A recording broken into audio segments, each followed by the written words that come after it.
Paris का समाधान हो, इसके लिए जिज्ञासा प्लेटफॉर्म बनाया गया है। इसमें युवाओं को साइंटिस्ट से सीधे जुड़ने और बातें करने का अवसर दिया जा रहा है।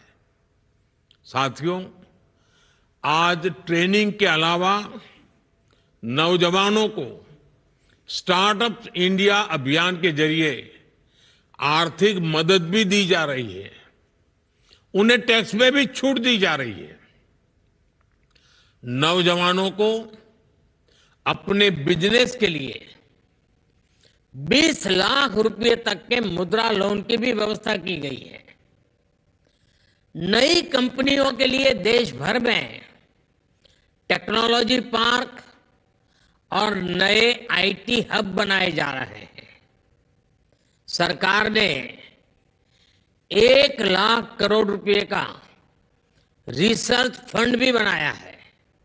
यानी कैरियर के हर स्टेज पर सरकार आप सब नौजवानों के साथ खड़ी है, उनकी जरूरतों के हिसाब से काम कर रही है।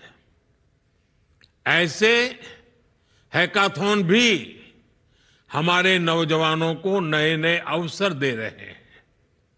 और ये सिर्फ कोई औपचारिक सा इवेंट नहीं है, एक स्थायी इंस्टीट्यूशन को इवॉल्व करने की प्रक्रिया है।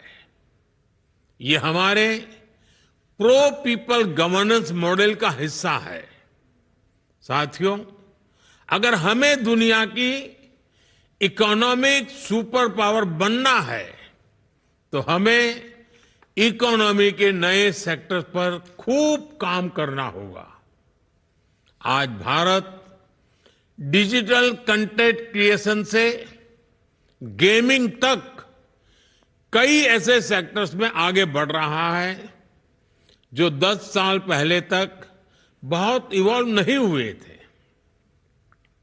आज भारत कैरियर के नए रास्ते भी बना रहा है, युवाओं को नए रास्ते तलाशने और उन पर प्रयोग करने के अवसर भी दे रहा है।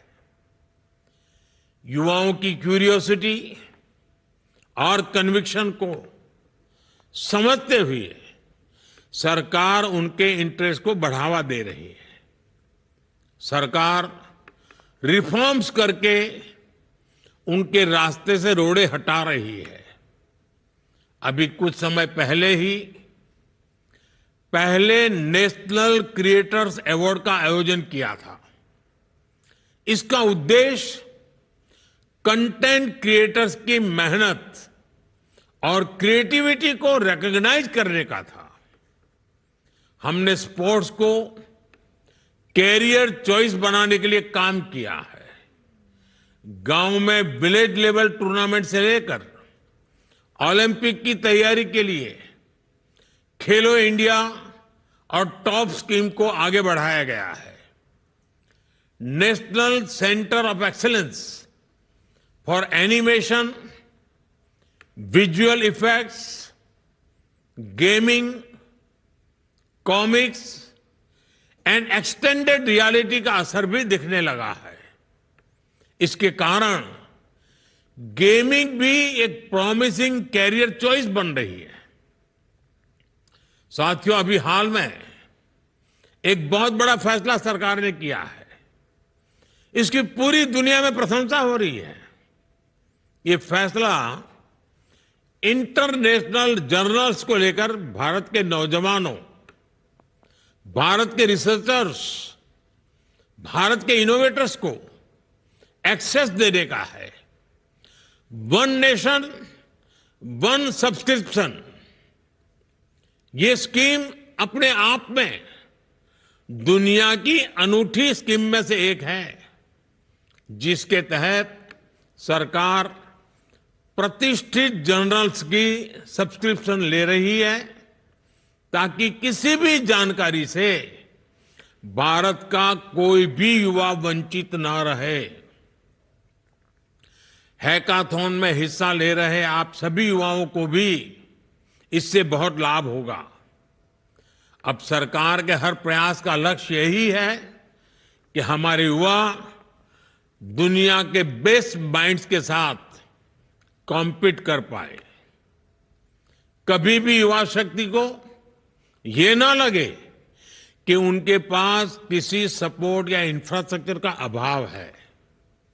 मेरे लिए युवा का विजन ही सरकार का मिशन है और इसलिए सारे मेरे नौजवानों को जो भी चाहिए सरकार के रूप में हम उस दिशा में हर काम कर रहे हैं।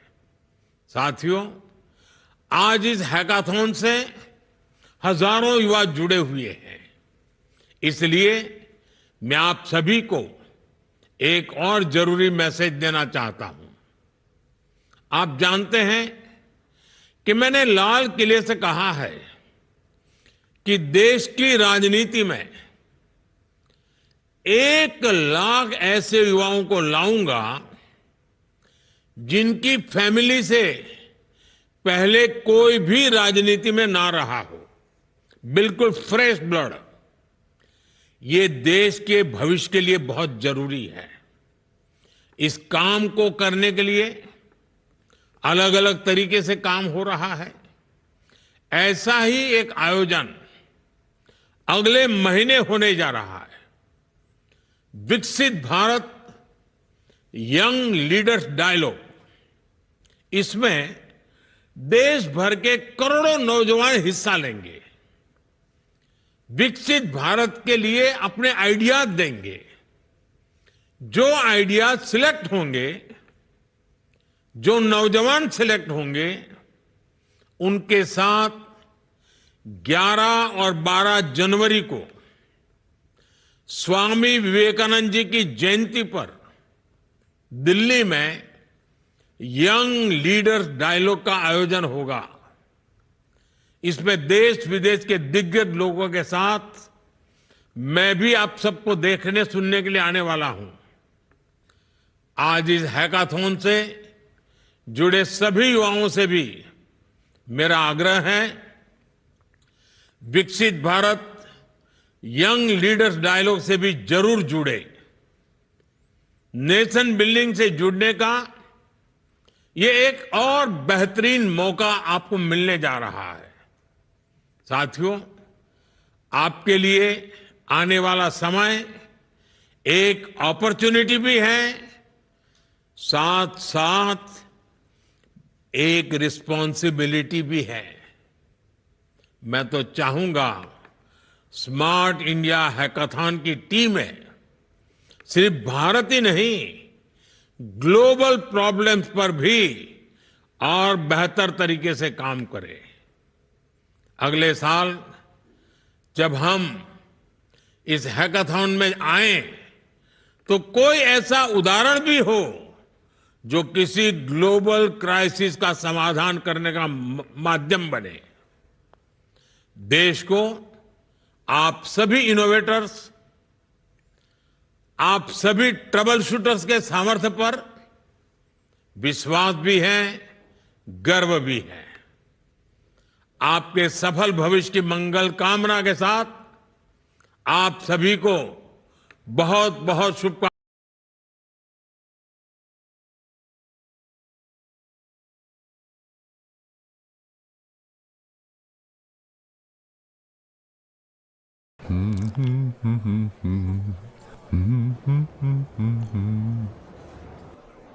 व्हाट? एरो से ज्यादा डैमेज सनलाइट करती है। फ्लायर बनाया?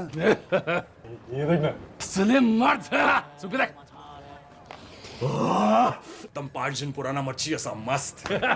Guys, we are a man's grooming brand. और ये किसने कहा? Manly can't be beautiful.